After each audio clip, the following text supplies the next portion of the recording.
Om Namo Bhagavate Vasudevaya. Om Namo Bhagavate Vasudevaya. Om Namo Bhagavate Vasudevaya. Srimad Bhagavatam,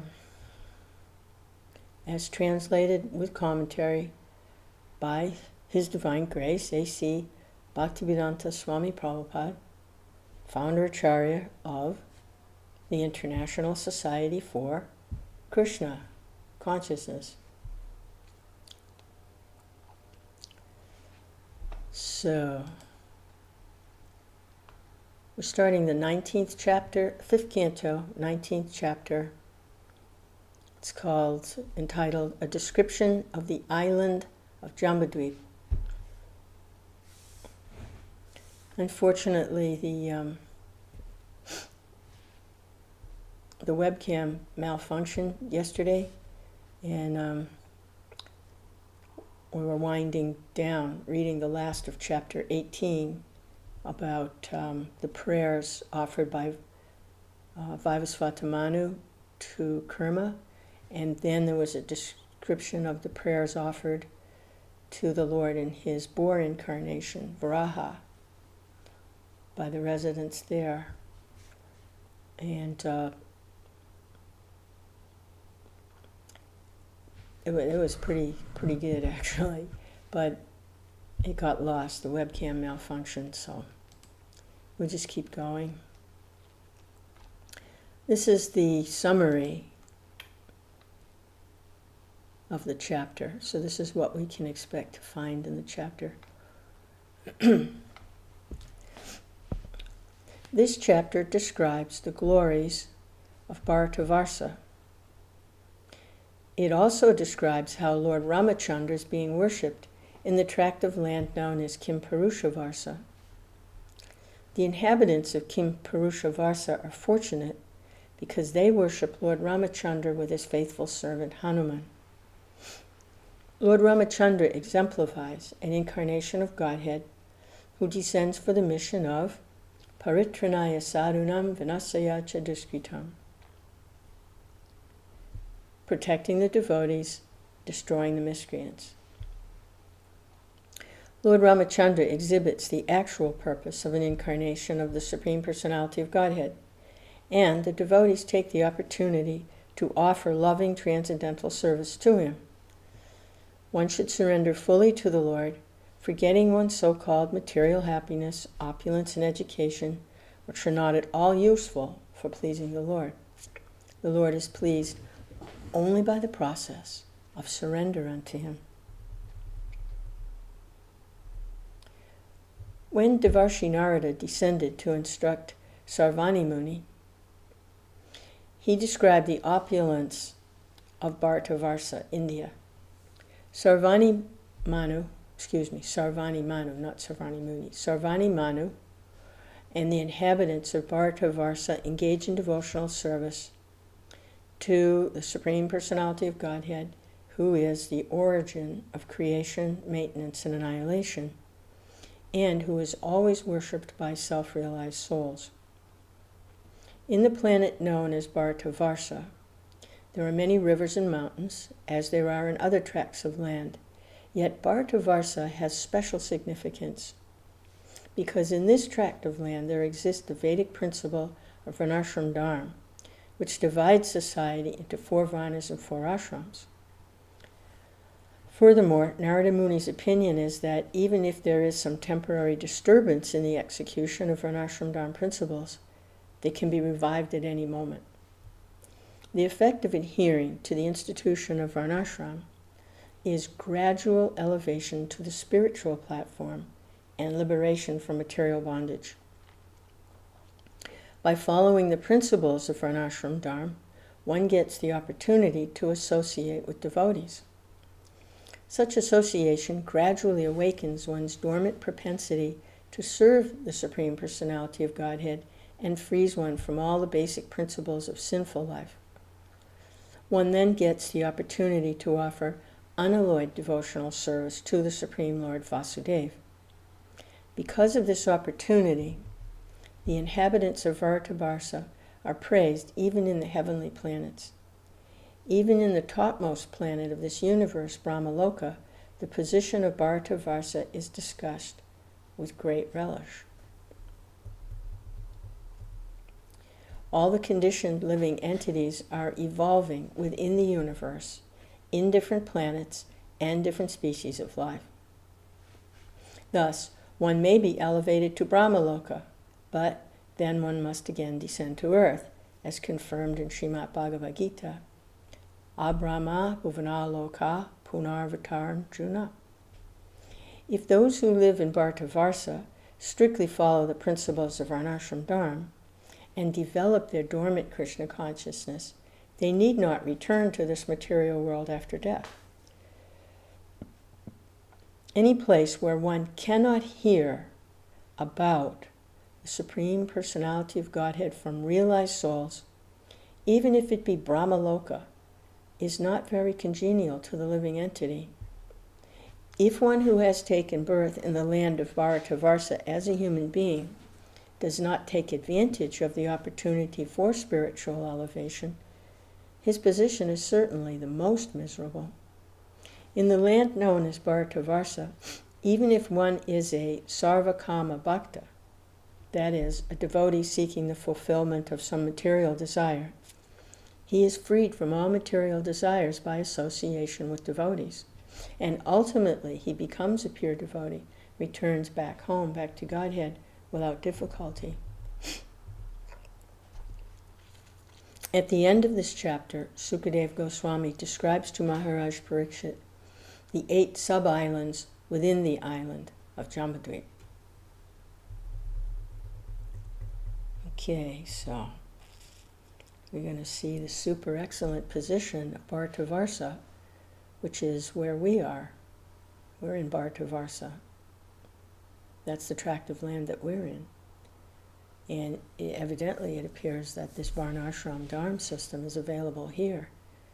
And the great benefit to it is that a person can make gradual advancement while living out their life, and by the association of pure devotees and hearing from them, then they can get free of material desires altogether. It doesn't have to be gradual. It can happen in a second, but that doesn't usually happen. That's pretty rare. Most people will need to take advantage of a gradual process, and that's what's available in Bharatavarsa. So, there we go. Talk about fortunate. Of course, then Lord Chaitanya comes and says, by my grace, you can even skip over Varnashram Dharma. So, talk about fortunate. It's really a setup here for going back home. Boy, if a person misses it, I mean, all facility is here for making the connection. If a person misses it, that's terrible. Hare Krishna. All right, text 1. Srila Sukadeva Goswami said, My dear king, in Kimpurusha Varsa, the great devotee Hanuman is always engaged with the inhabitants of that land in devotional service to Lord Ramachandra, the elder brother of Lakshmana and dear husband of Sita Devi. So we're hearing about all the different Varsas, and it's like that, the song of the 10 avatars. So these are the different incarnations of different avatars. Matsya, Kurma, Hayagriva, Nishingadev, Kamadev. Now we're hearing about Lord Ramachandra. A host of Gandharvas is always engaged in chanting the glories of Lord Ramachandra. This chanting is always extremely auspicious. Hanumanji and Aristasena, the chief person in Kumpurusha Varsa, constantly hear those glories with great attention. Hanuman chants the following mantras. So we're going to hear these prayers. Prabhupada's commentary. In the Puranas there are two different opinions concerning Lord Ramachandra. In the Laghu Bhagavatamrita, this is confirmed in the description of the incarnation of Manu.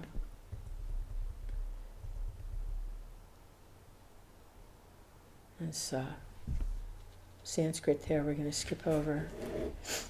The Vishnu Dharmottara describes that Lord Ramachandra and his brothers, Lakshman, Bharata, and Satrughna, are incarnations of Vāsadeva, Sankirtan, Pradyumna, and Aniruddha, respectively. The Padma Purāṇa, however, says that Lord Ramachandra is an incarnation of Narayan, and that the other three brothers are incarnations of Sesha, Chakra, and Sankha.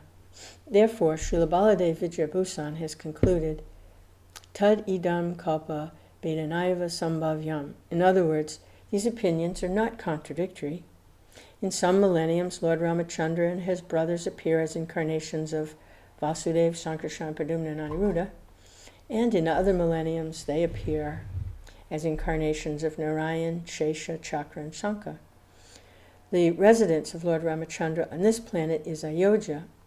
Ayodhya city is still existing in the district of Hyderabad, which is situated on the northern side of Uttar Pradesh.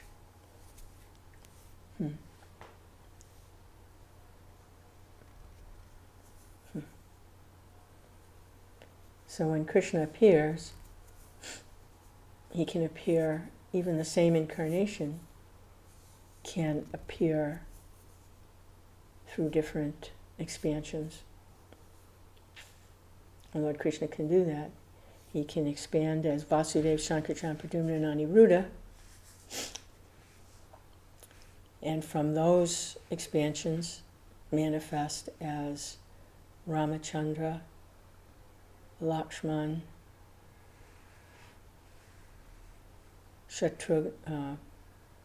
Lakshman, Bharata, and Satrughna. Or he can expand from his expansions of Vasudeva, Narayan, Sesha, Chakra, and Sankha. He can manifest through those expansions also. Why not? He can do anything. And that is the realizations that are shared by Srila Baladev Vidyabhusan. He's not limited to how he can do something or what he can do either. There's no limitations to the Lord. He can appear however he wants to, by whatever avenue he chooses. Text 3.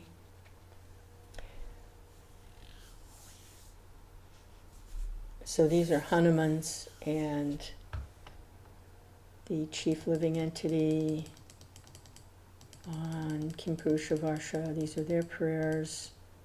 Arishtasena. These are their prayers to Lord Ramachandra. This is text 3. Let me please your lordship by chanting the Bij mantra Omkar. I wish to offer my respectful obeisances unto the personality of Godhead, who's the best among the most highly elevated personalities. Your lordship is the reservoir of all the good qualities of Aryans, people who are advanced. Your character and behavior are always consistent, and you always control your senses and mind. Acting just like an ordinary human being, you exhibit exemplary character to teach others how to behave. There's a touchstone that can be used to examine the quality of gold, but you are like a touchstone that can verify all good qualities. You're worshipped by Brahmins, who are the foremost of all devotees.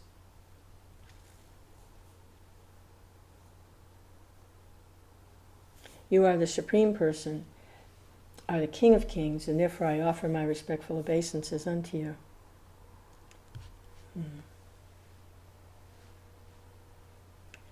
Interesting touchstone. So touchstone can be used to examine the quality of gold. I don't know very much about these things, but mostly when discussions of touchstones come up, they're referred to as a touchstone is something that can turn a mundane item into something very, very valuable, like gold. So it changes something, the quality of something, from iron-like into gold. But here, a touchstone is being referred to something that can be examine the quality of gold. Something that verifies good qualities. Now, the good qualities are already there, but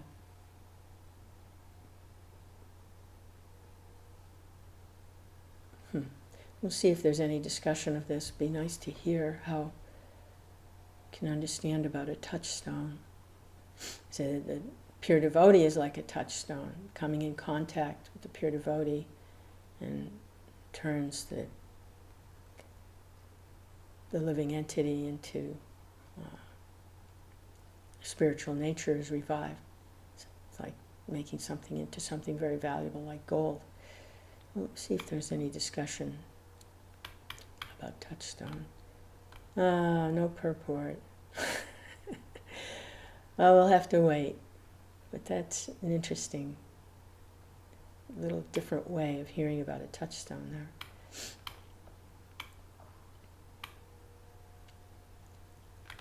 Oh, maybe in the next verses. All right, this is text 4.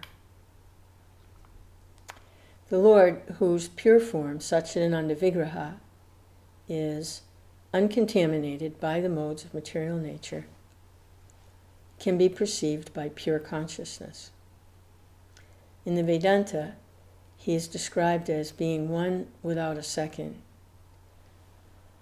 Because of his spiritual potency, he's untouched by the contamination of material nature. Because he's not subjected to material nature, he's known as transcendental. He has no material activities, nor has he a material form or name. Only in pure consciousness, Krishna consciousness, can one perceive the transcendental form of the Lord. Let us be firmly fixed at the lotus feet of Lord Ramachandra, and let us offer our respectful obeisances unto those transcendental lotus feet. This is Hanuman and Aristasena, their prayers to Lord Ramachandra. He's untouched by the contamination of material nature. And so he's not prone to have any way of looking at things materially. He's completely transcendental. He has no activities in the material plane, and he has no material form or name. In order to interact with the material energy, a living entity needs to have a material body composed of senses suitable for interacting with the material nature. But the Lord has no activities on the material platform. All his activities are spiritual. And so he has no material body. He never takes a material body so that he can engage with the material energy. He never does that. When he appears in his spiritual form, completely spiritual, and it's not for the purpose of engaging with material energy. It's for the purpose of exhibiting his pastimes, engaging in his transcendental pastimes, so that they're visible to the living beings who are entangled and identifying with a material body, trying to engage with material energy.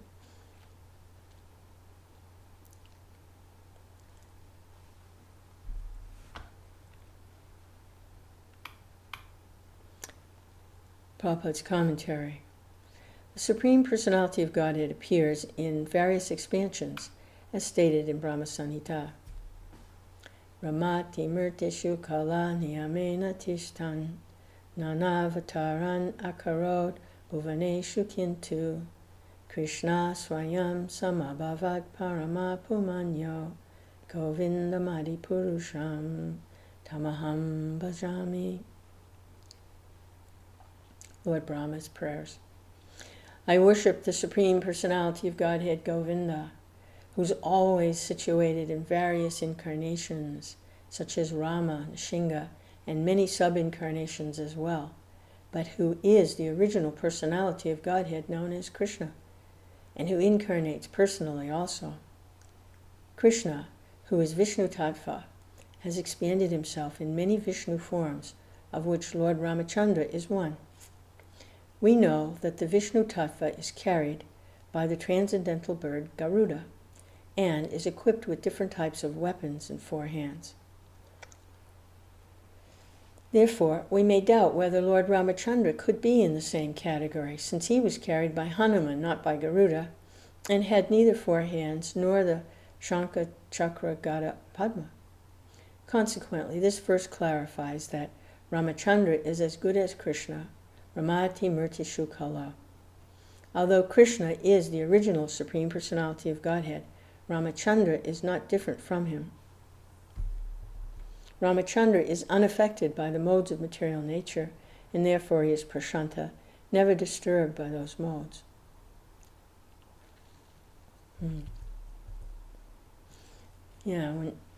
Consider the other incarnations that have been discussed in the last chapter or so.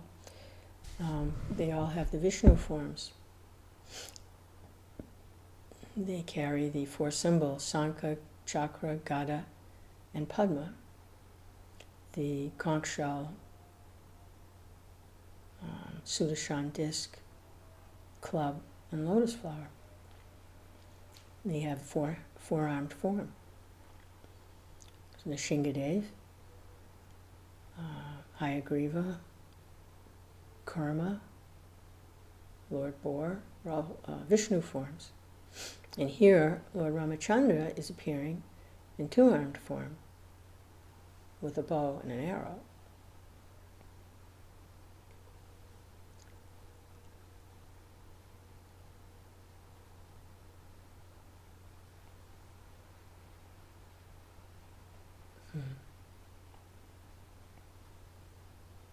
And he's carried by Hanuman, not by Garuda. So, say that he's non-different from Krishna. And Lord Chaitanya appears, he reveals a form of himself, Sadbhuj, Bhuja. It's a 6-armed form, and it's combined form of Krishna, Chaitanya, and Ramachandra. And that form of the Lord, the 6-armed form which he revealed to his devotee, carries the bow and arrow of Lord Ramachandra, and carries the flute of Lord Krishna, and the sannyas staff and the little kamandalu, the little pot that sannyasis carry. So,